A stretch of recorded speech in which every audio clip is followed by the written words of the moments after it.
Shalom, all praises to Yahweh, Ba'asham, Yahweh Shai, Ba'asham, Rakar Kadash.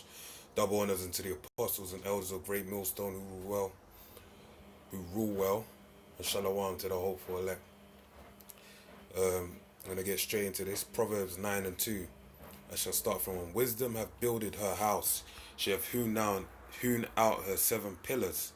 She hath killed her beasts. She hath mingled her wine. She hath also furnished her table. Okay, and basically this video I want to go into the table that the Lord has built before us, man, with his word. Okay, a feast with many, you know, great things to eat, dealing with wisdom, metaphorically, all right? But, and I spoke of as well by King David, man, in Psalms the 23rd chapter, about the Lord making a table. Okay, and the word table, it goes back to the word bench, and the word bench is where you find the word. I believe it goes back to the Latin banca, where you also get the word bank. All right, so because basically you had the money tables. Going back into the book of John, it tells you about Yahweh Shai when he came into the temple where he found the money changers there, and he flipped all the tables over. Okay, those are the bankers of those times. That's like the origin of the bank of today. All right, a good documentary to check out would be the Money Masters, which goes into the Rothschilds and different methods that were carried out dealing with the money that led us to the monetary system that we have today. But the point being is that the Lord has dispensed us our talents, man. He's given us his money, okay, and we've been disposed been dispensed a certain amount of talent that we, according to our several ability, okay, as it tells you in the parable, okay, and that's what we're meant to go out there and basically make bank on, that ability that we have, and that's what we're out doing. So when we push this truth, we got our different roles that we're meant to carry out, and we're meant to make the most of that, man. I want to grab this scripture and just dealing with the talents. I'm gonna jump around on it, just go from point to point. So this is Ephesians 4 and 7. But unto every one of us is given grace according to the measure of the gift of Yahweh Shai. So we're given, a measure of faith, basically. Because you go to Ephesians 2 and 8, it tells you that faith is a gift. Actually, I'll read it because I can't remember off the top. Ephesians 2 and 8, for by grace are ye saved through faith, and not of yourself, it is the gift of Yahweh.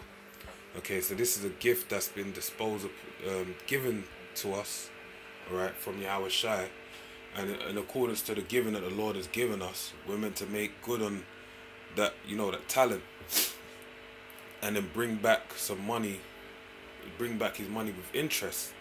Okay, jumping down to 11, sorry, down to 13. And he gave some apostles and some prophets and some evangelists and some pastors and teachers for the perfecting of the saints, for the work of the ministry, for the edifying of the body of Yahweh Shai, till we all come in the unity of the faith and of knowledge of the Son of Yahweh, unto a perfect man, unto the measure of the stature of the fullness of Yahweh Shai. So these things, basically, we've been given these different talents, and then we're meant to work them up until the coming of Yahweh Shai, when we'll be brought into the fullness of everything that we can be. Okay, verse 15, being perfect before Yahweh Shai, and more. As it tells you in 1 Corinthians 15th chapter. But speaking the truth in love may grow up into him all things which is the head, even Yahweh Shai, from whom the whole body fitly joined together and compacted by that which every joint supplieth, according to the effectual working in measure of every part, maketh increase of the body unto the edifying of itself in love. So basically we all have a duty within this truth, but we all work in unison to build up the body of Yahweh Shai. So everyone's got a role, different roles, but the roles complement each other. Alright? And that's what's needed, okay? for everyone to come into the fullness. So, you know, we get given this money, and the money, we basically have to invest it, as you can see. And the word invest basically means to put into your clothing. Okay, in meaning in, and invest going back to vesture, which means clothing. So you're meant to put into your clothing. And what's our clothing? Our clothing, so that we don't get found naked when Yahweh Shai gets found, is the wisdom, knowledge, and understanding of this book, okay, of the Holy Bible, right, the good book. So it's 2 Ezra 2:45. He answered and said unto me, These be they that have put off the mortal clothing, and have put on immortal, and have confessed the name of Yahweh. Now are they crowned and received palms. So that's how they put off the mortal clothing, okay, of you know, basically the old covenant, and the immortal is through the grace of Yahweh Shai, okay, through believing in his name and confessing him before people, before the masses of the people, okay, the Gentiles, those of Israel, the elect, mainly of the nation of Israel. That's how we've been able to put off that mortal clothing and being perfected to become immortal. Now are they crowned and receive palms. So now are we crowned, okay, and receive palms, okay? And that's the future prophecy, that if we stick hard, you know, if we endure unto the end, he that endureth to the end, the same shall be saved. Then we'll receive salvation, okay? So we're to invest into that clothing, and then we'll be, you know, we'll be saved, Lord willing, okay? And then that's a definite feeling. The elect is definitely going to be saved. But, you know, I hope and pray I'm of that number, man. Because I ain't doing it just this. I ain't pushing this word just to push it. I'm pushing it in hopes of salvation, okay? So we're meant to invest in that money into our clothing, so that we can be found worthy on that day and we're not found naked. But then also, yeah, going back to the table, today what you have is you have people that, you know, like the flavor of the month is Nas Varala, or Nas, you know, from Shai Tried and Failed, basically. He's basically taking the scriptures and making it into his own whole old doctrine. Okay, he's saying that the clouds are literal, man. The Lord didn't come in no basically trying to say the chariots don't exist, basically, which shows you how much of a reprobate he is. Okay, and that table, he was at the table of the Lord, but he's basically stumbled and fell into a whole other table, man.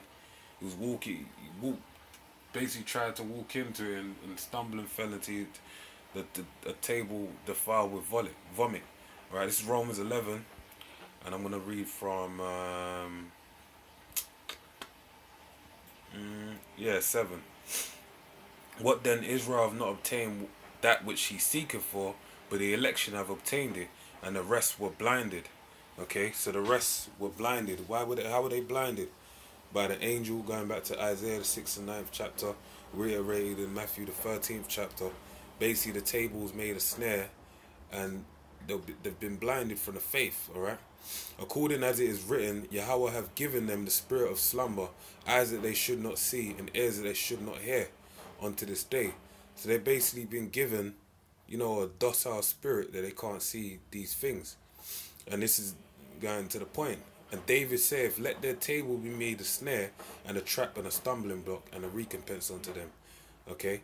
So basically that table that was meant for their own good, they basically, instead of walking to the table and taking up a seat and devouring all the good, you know, eating a whole roll, eating all the dainty, good food upon the table, they basically walked into it, stumbled, and then fell into a whole nother table, man.